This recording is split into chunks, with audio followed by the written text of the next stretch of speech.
Bismillahirrahmanirrahim. Assalamualaikum warahmatullahi wabarakatuh. Hai adik-adik semua, apa kabarnya? Mudah-mudahan tetap dalam keadaan baik dan sehat selalu ya.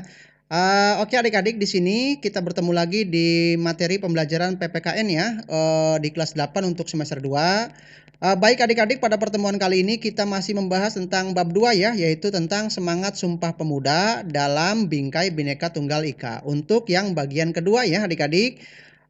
Oke adik-adik, tidak berlama-lama langsung saja kita mulai pembelajarannya dan selamat untuk belajar.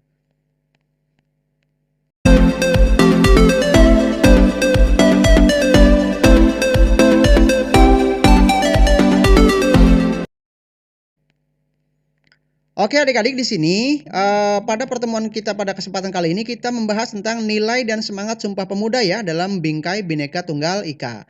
Nah, di sini adik-adik ya, bagi bangsa Indonesia, Sumpah Pemuda itu memiliki nilai yang cukup tinggi ya, yakni sebagai penegas pentingnya persatuan dalam upaya mencapai kemerdekaan ya. Jadi, Sumpah Pemuda itu intinya sebagai penegas untuk mencapai kemerdekaan.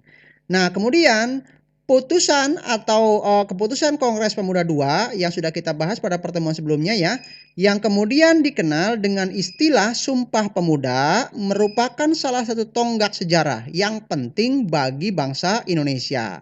Nah, seperti kita telah ketahui, butir penting Sumpah Pemuda berisi tentang penegasan satu tanah air, satu bangsa dan satu bahasa, yakni Indonesia ya. Nah, jadi tiga hal ini merupakan faktor penting bagi negara kita. Jadi artinya tiga hal penting: penegasan satu tanah air, satu bangsa dan satu bahasa ya. Ini adalah tiga penegasan ya yang sangat penting bagi negara kita ya.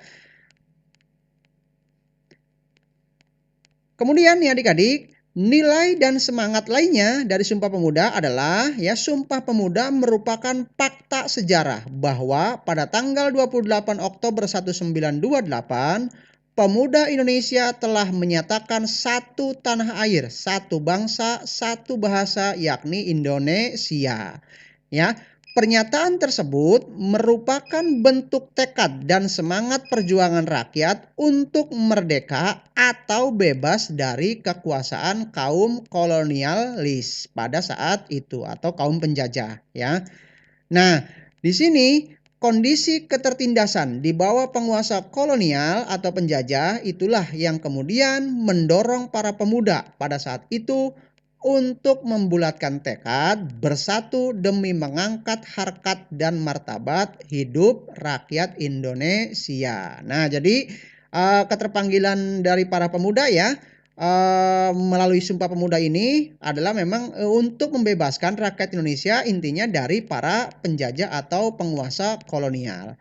Nah, tekad inilah adik-adik yang menjadi komitmen perjuangan rakyat Indonesia hingga berhasil mencapai kemerdekaan, yaitu 17 tahun ya kemudian setelah Sumpah Pemuda, yaitu pada tanggal 17 Agustus 1945.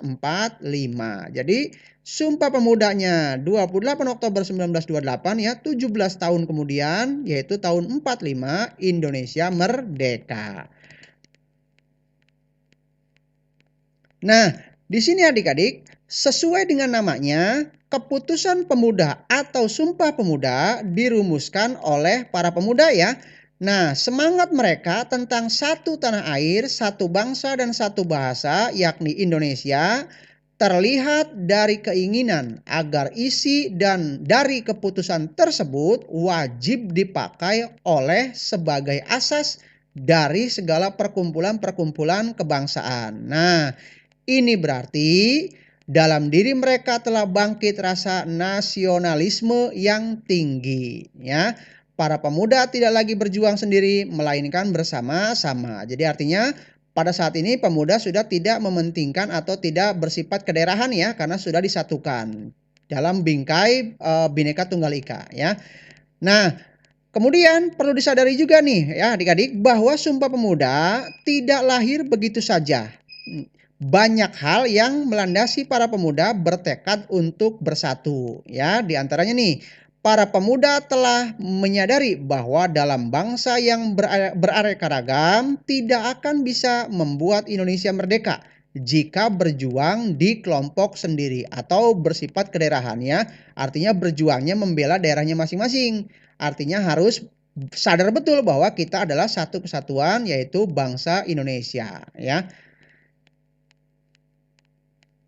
Nah, kemudian nih adik-adik di sini, ini artinya Sumpah Pemuda mengandung semangat persatuan dalam bingkai Bhinneka Tunggal Ika. Nah, semangat dan tekad persatuan itu akhirnya menjadi kenyataan setelah tanggal 30 Desember 1930 dalam Konferensi Pemuda di Solo terbentuk Indonesia Muda. Ya, artinya cikal bakal Indonesia.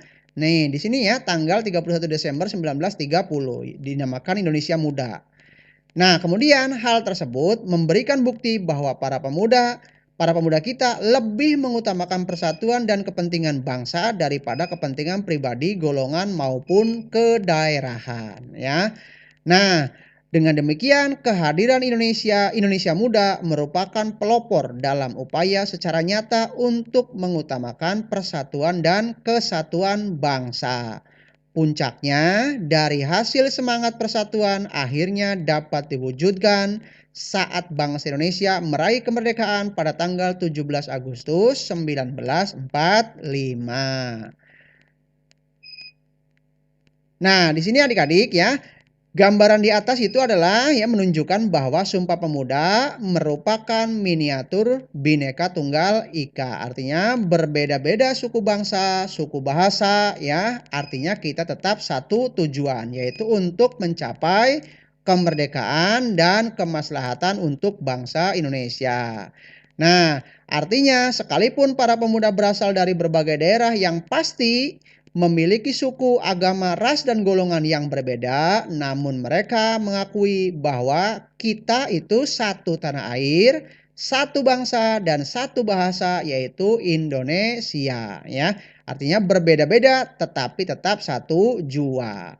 Nah, di sini seperti yang disampaikan oleh Bung Karno, bahwa Bung Karno menganggap Sumpah Pemuda 1928 itu bermakna revolusioner, yaitu satu negara kesatuan dari Sabang sampai Merauke, masyarakatnya adil dan makmur, dan persahabatan antar bangsa yang abadi. Ya.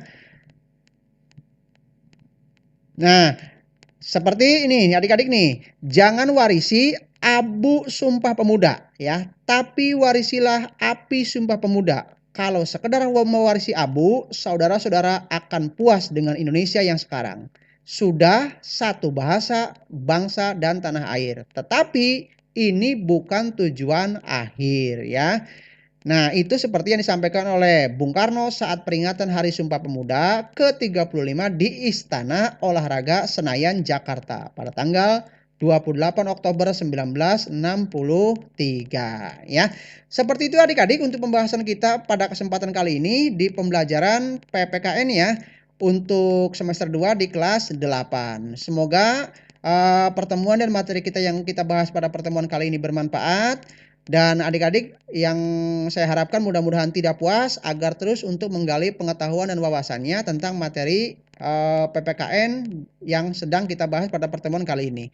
Oke adik-adik, itu saja yang dapat kita pahami, yang dapat kita bahas. Terima kasih dan sampai ketemu lagi di pertemuan yang berikutnya. Dan diakhiri, Assalamualaikum warahmatullahi wabarakatuh.